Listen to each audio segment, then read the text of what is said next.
এমন একদল মানুষ আছেন যাদের লাইফস্টাইল শুনলে আপনার মনে হবে এরা কোনো সুপার হিরো মুভির ক্যারেক্টার। মারা যাওয়ার পর চিতা এদের পুরো শরীর পুড়ে ছাই হয়ে গেলেও পা দুটো নাকি পুড়তেই চায় না। এরা হলো গুজরাটের আগাড়িয়া উপজাতি। আপনি পাতে যে নুন খান তার 70% কিন্তু এরাই বানায়।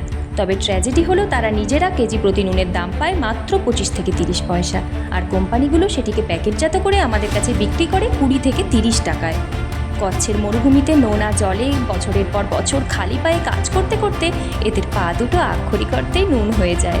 তাই মৃত্যুর পর যমরাজও এদের পা পোড়াতে হিমশিম খায়। শুধু তাই নয়, মরুভূমির 48 ডিগ্রি গরমে ঘর ঠান্ডা রাখতে এরা কোনো ইলেকট্রিক এসি ব্যবহার করে না।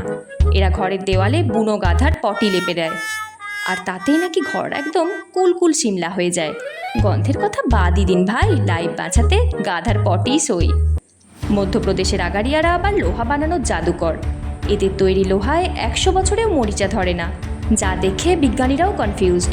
আর সবশেষে এরা যেখানে থাকে সরকারি ম্যাপে সেই সার্ভে নম্বর 0, মানে জোম্যাটো বা ফ্লিপকার্ট তো বাদই দিন, খোদ যমরাজও এদের বাড়ি খুঁজতে গুগল ম্যাপে গোল খাবে।